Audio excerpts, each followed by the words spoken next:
Hello and welcome to Gettable, AFL.com.au's home of trade, draft, free agency and contract news. We are brought to you, as always, by Google Pixel. Great to have Google Pixel on board for season 2024. I'm Riley Beveridge. This is Cal Twomey. Cal, it's been a massive day for you. It's been a massive couple of days for you because your Phantom Form Guide has dropped on AFL.com.au. Yeah, looking forward to getting stuck into it, Riley, because this is the point of the year where we start to rank and rate the best players in the draft, and we're going to go through it in some detail today. Some news coming up later in the show as well about some of the big trade targets and free agents as well. But I reckon we start by going into depth on the top 30 in my Phantom Form Guide, the first one of 2024. And here's the top 10. Let's have a look at the top 10. We're going to break this down in 5. So we'll look at, in particular, at the top 5. So number 1, you've got Levi Ashcroft there, the Brisbane father-son gun. Josh Smiley at 2, Finn O'Sullivan at 3, Harvey Langford, the joint Lark medalist, at 4, and Murphy Reid at 5. Take us through it. Well, it's really hard. I've never seen a year like it or had a year like it where the number 1 pick has been the most difficult decision I've had to make around this form guide. So Finn O'Sullivan has played only a handful of games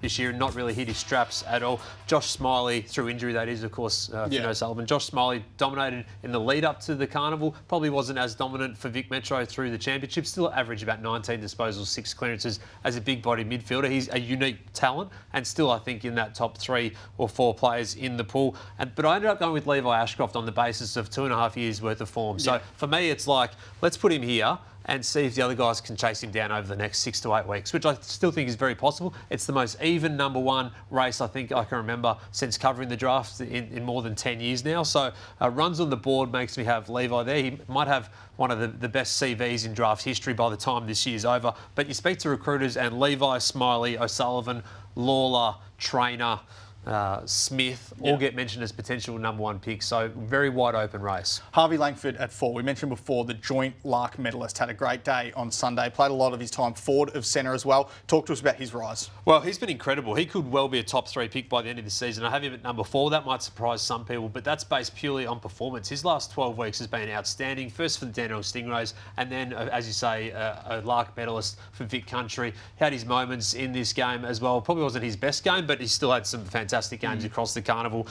He averaged 26 disposals, 6 clearances Vic Country. I think at his size, 190 centimetres, those clubs right at the top rungs of the draft, if it's Richmond, if it's North Melbourne, West Coast, Adelaide, St Kilda, all have to be looking at him as an option because he has risen up really quickly, and I'm a big fan of him. His penetration is strong. Like, he gets meterage that other players can't. And Murphy Reid, our boy from a couple of weeks ago on Gettable, My boy. sneaks into the top 5, but he had a great chance for Vic Metro. He was fantastic throughout.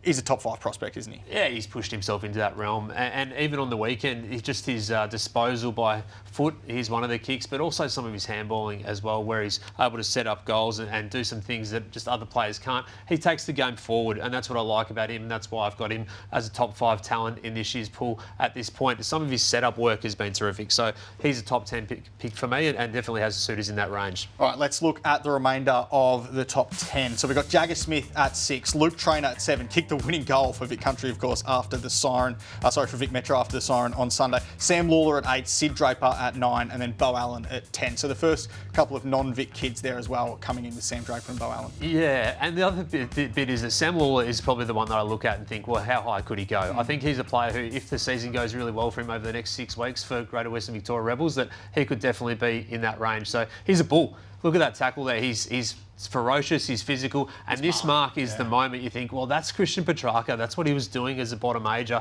and sometimes as a top major as well in his draft. He had some interruptions throughout the start of the season, but clubs see him as someone who can rise with a strong finish to the year. Luke Trainer, well, he's that key back who can kick and go forward, as we saw late in the game as well. And there's definitely some mixes. And the way that Sid Draper's performed also at sample level the last couple of weeks, you're just a good reminder of how well he's going as well. Probably worth mentioning that Luke Trainer being the first key position player on the board for you there at number 7. More to come. Certainly are. So let's look at beyond that, starting with pick 11 as well. Leo Lombard, the other joint Lark medalist, the Gold Coast Academy prospect. Taj Houghton at 12, of course, coming off that ACL injury that he suffered earlier this season. Toby Travaglia at 13. Harry Armstrong, who was awesome on Sunday, at 14. And then Essendon's NGA prospect Isaac Kako at 15. Yeah, and Taj Houghton is the fascinating one for me here. Does he hold? Does he fold a little bit after the knee reconstruction? I still think he's going to be right around this frame, and if he had played in the championships, might well have been somewhere inside the first 6 to 8 on the draft board. Harry Armstrong's the one I want to talk about to begin with, though. He was terrific on the weekend. He had 5 goals, kicked 3 in the second quarter as well. His athleticism for a key forward, his long-range kick, it was a rocket, really, and here's one of the kicks here. He played well the game before against South Australia too, so he is a player that only smaller sample size, but this has been coming for a little bit of time as well. He can mark overhead, he's athletic, he's got some power and speed. He could definitely jump up into the top 5, 6, 7 on the draft pool, given his mobility as a key forward. So he's one. Toby Travaglia as well. Well, what a game from him. Yeah. He's got some Will Day traits in terms of his draft age form across half-back. He's got some Max Michelini traits as well in terms of his competitiveness in the back half and running capabilities as well. So he's definitely a player who's deserving of his top 15 ranking, and maybe even could go a little bit higher too as the end of the season powers on. But a couple of umpiring decisions didn't go his way late in the game. Very, very, very unlucky. It didn't sully at all his performance against Vic Metro. All right, let's look at the remainder of the top 20. Xavier Lindsay there at 16, Joe Berry at 17, Jack Whitlock, another key position player, at 18, Cooper Hines at 19, and then Tom Gross rounds out our top 20. Yeah, I like this part of the pool. I mean, we've mentioned Isaac Kako before at 15, the small forward, but also Joe Berry as a small forward is a really exciting player. Kicked 9 goals for the Carnival for Vic Country and has been a regular goal kicker as well for the Murray Bushrangers. Kicked 22 across their season, so he knows where to find him. I'd say Kako's more the Stengel type of small forward, whereas Joe Berry's maybe the Dylan Moore type of small forward, more of a running type who can get up and back, whereas Kako's probably the inside 50 option. But look, there's some really good players in that group, and I like Cooper Hines as well. I think he's a point of difference. There's maybe, given his power and strength, where does he end up playing? But I think he's just a really smart footballer and he sets up goals. Him and Harvey Langford have toyed with teams for the Dandenong Stingrays at times this year, and he's had a pretty good carnival as well as that sort of medium forward type. So those group of players are really strong, and you mentioned Tom Gross as well. He hasn't done anything wrong as well. Xavier Lindsay's a player for Vic Country who I thought he's nearly best on the ground on the weekend, 30 touches. Pivots, changes the game with his ball use across half-back and through the midfield. So that's probably where I've ranked them. And then we see Jack Whitlock, who, as a key forward, was impressive. Again, I love that part of the draft. Maybe the last couple of years I got to 13 or 14 and started reaching for players. Not the case this year. Yeah, I think you're going to find good players all throughout the draft, particularly in this range as well, the 20 to 30 range, because there's plenty more good options left. At 21, you got Sam Marshall, 22, Christian Moraes, 23, Alex Dodson, 24, Alexander Taru, and then 25, Harrison Oliver. Taru's an interesting one because he sort of had a big rise throughout this season, hasn't he? And more recently too. I love the way he attacks the ball, attacks the context. He backs himself for marks as well. So he is a player who I think will be able to come in and do some damage in the air. I think we've seen that at different points this year. I'm going to call him the Flying Viking. Okay. Like he's got Swedish background. I love his competitiveness in the air, and we see that his competitiveness as well in his tackling.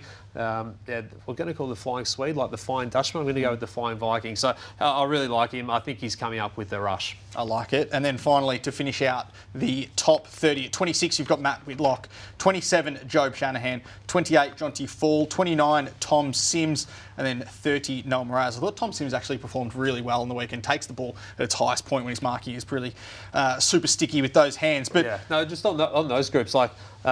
it's the land of the giants a little bit. Yeah. Like all of those last group are tall. So Jonty Fall's come back from injury. Matt Whitlock, who can play at both ends of the ground. Job Shanahan's a really consistent goal kicker for Bendigo and also the Allies throughout the carnival. Noam Raz is maybe the interesting one. This is Tom Sims as well. I just like his power and reach for the footy. So I got to 30 as quick as I've ever got to 30. Usually I do top 20 for July or maybe top 25. I thought this time I'm going to go to 30 because the pool is just so open. Who stiffed him out? There was a few. Ben Campriali was on that fringe as well as a midfielder. Adrian Cole, The Secret Diary of Adrian Cole. Bit of a reference there, an old children's book that a lot of people would add.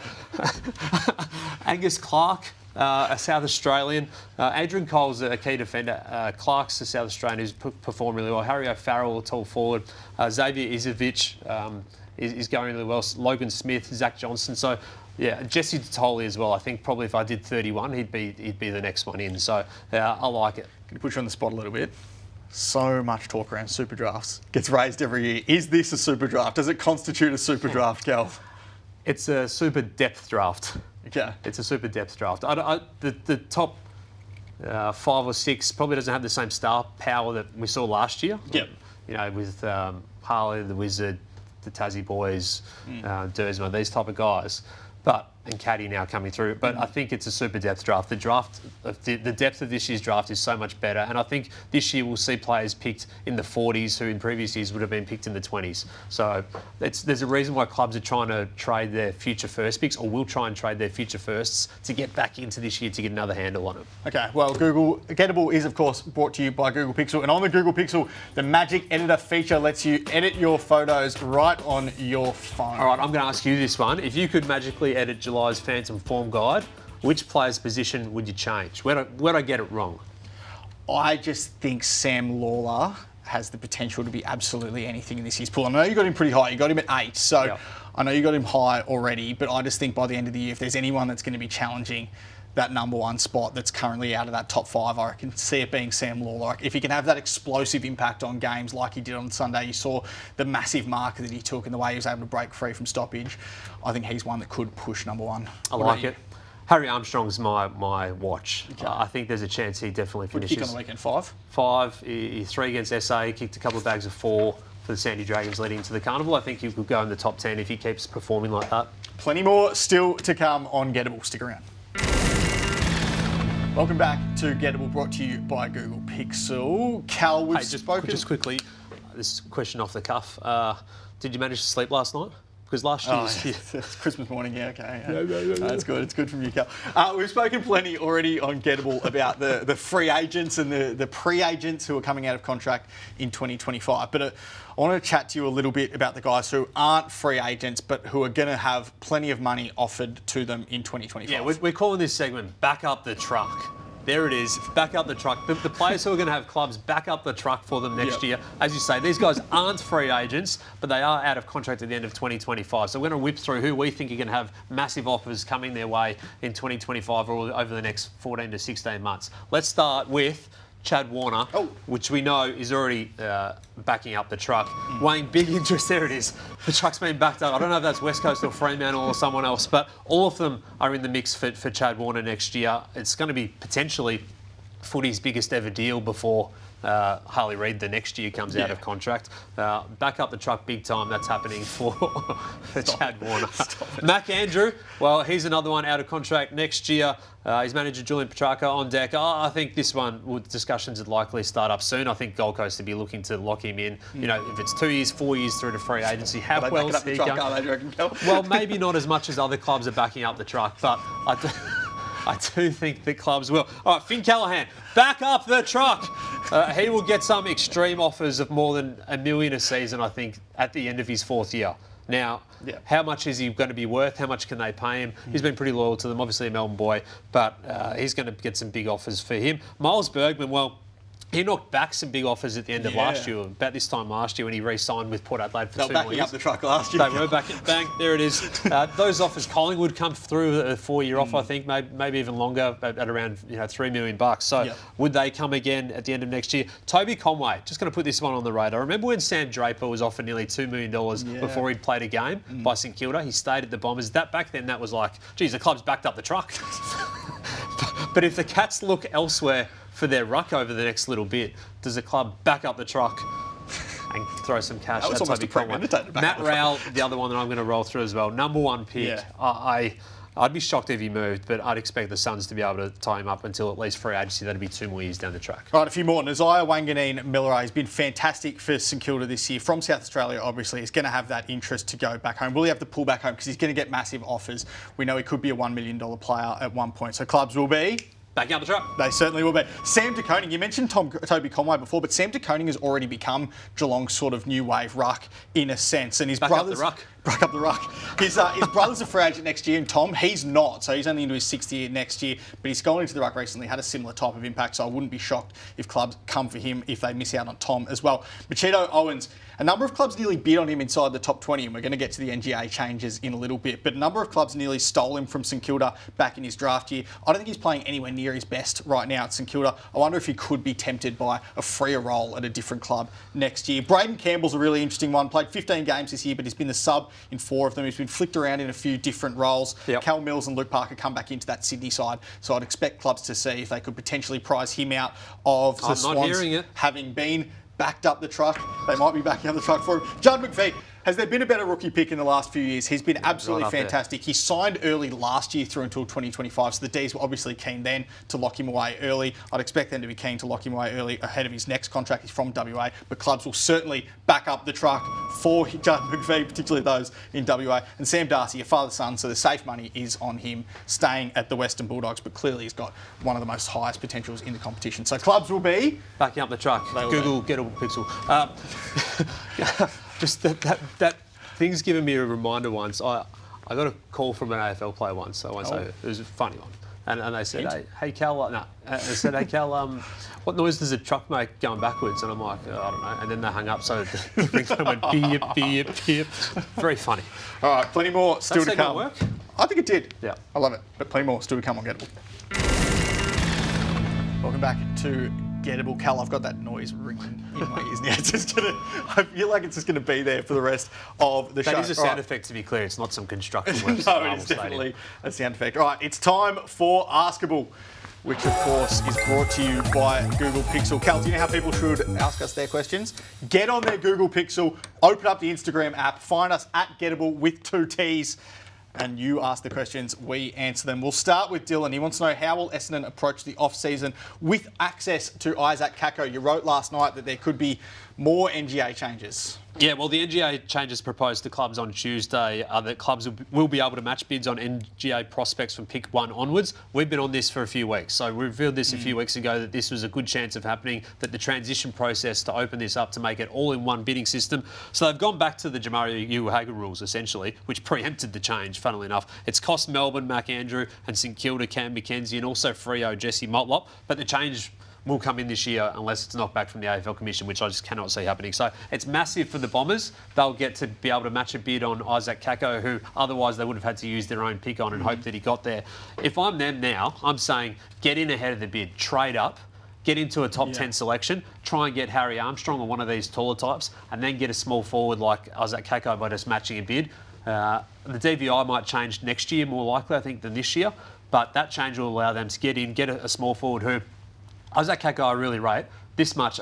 If Isaac Kako was on Essendon's list right now, he'd be playing Friday night against Adelaide. Yeah. They need a player like him, and it's a perfect result for them, whilst they also chase Ben Ainsworth to add to that forward mix. Penny for Melbourne's thoughts right now? Well, yeah, they're unlucky, those clubs, and St Kilda too, particularly with Cam McKenzie. So, and Essendon need another tall forward as well, because at the moment it's just bomb it long to Peter Wright. You know, the customer's always right, and that needs to change. I don't expect him to play this week though, so they'll go for some other options there, but they need another tall forward in their group, and they don't have one. Kieran wants to know, where will Harry Perryman land? Of course, one of the most wanted unrestricted free agents on the market. We have so much interest out there. Port Adelaide, as we've spoken about throughout this year, very keen. Hawthorn as well. In it, the Giants want to keep him too, have that 5-year offer for him, long-term offer there.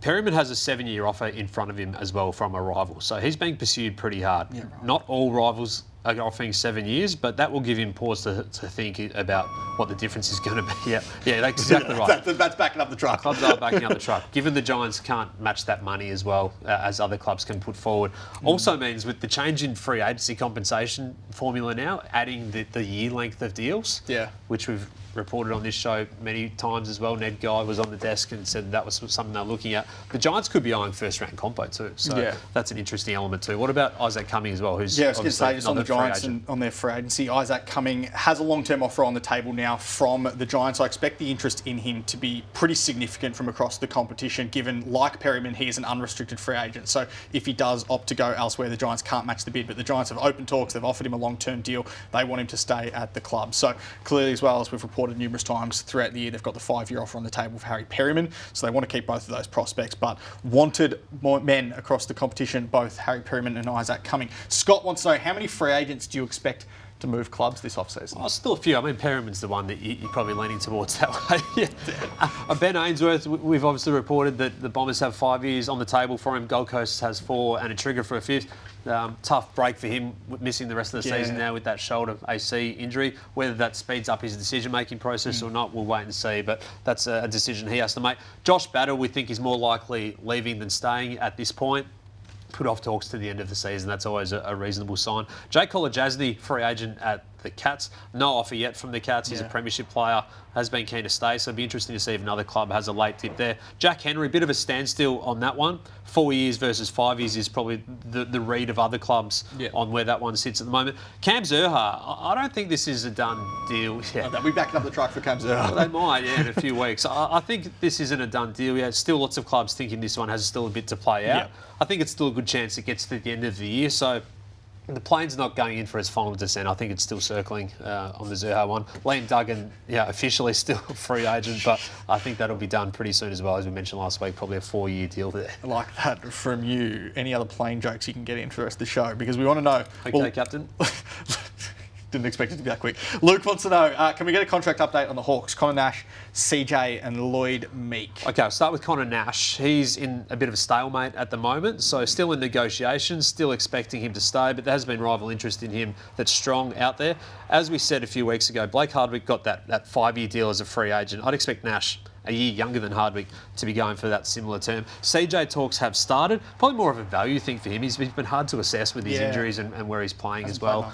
But he's been in there for that last couple of months, so great to see him back and playing some great footy.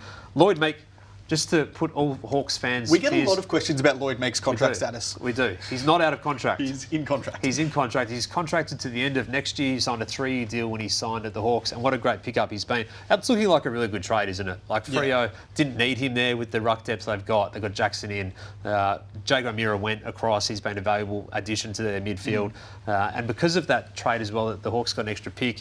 That made them able to trade their 2 picks to get up the board to get Josh Weddle. So everything works in circulation. It's been good trading all round. And it's probably just a good reminder to preach patience sometimes, because he didn't play much in his first 12 months. There were a lot questioning the decision to trade him, but obviously he's broken into the side this year and become their mainstay in the ruck, and he looks a long-term prospect for them. Woodsy wants to know, how can West Coast generate more draft capital?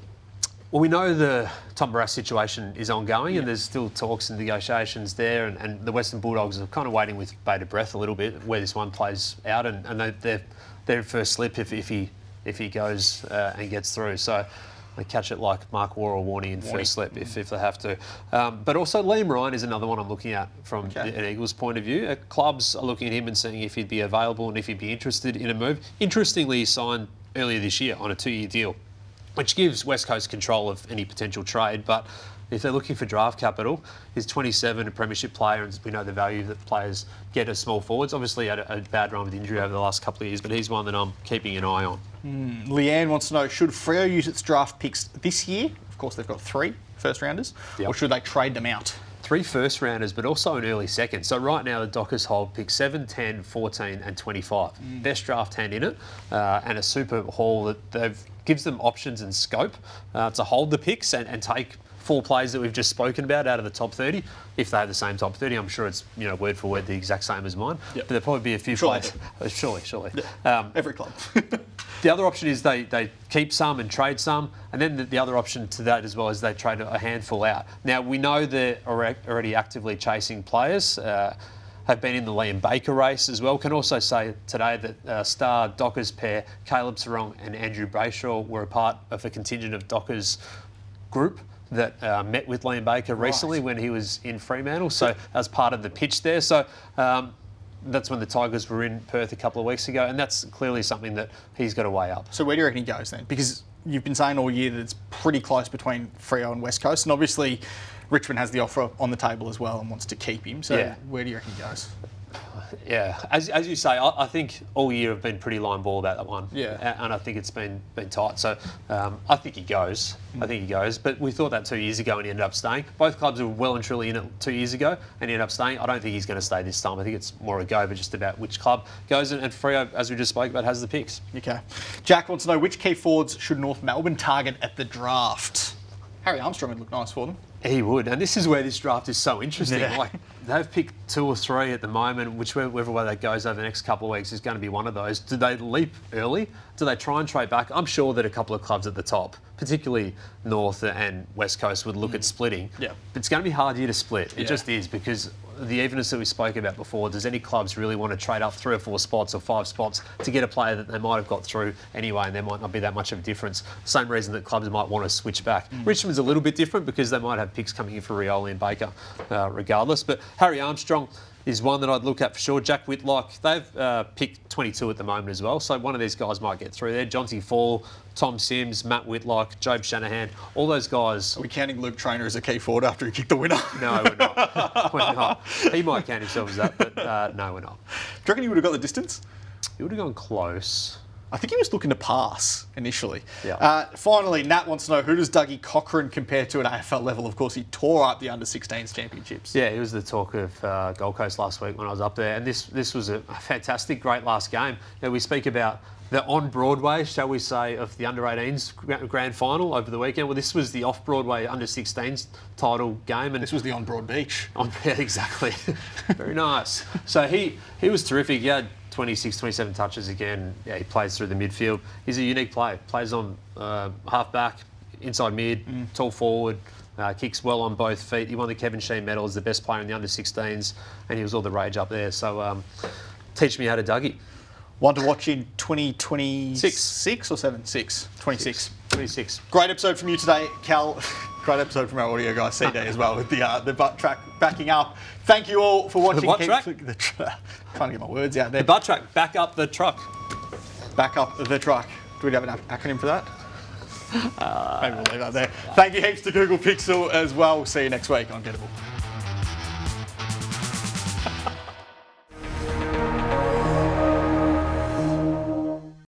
Join Kane Corns and myself, Riley Beveridge, for the Round So Far, where we bring you all of the results and break down the weekend's events. All the biggest winners and losers and what it means for them and the competition. Join us first thing Sunday mornings all season long for the Round So Far.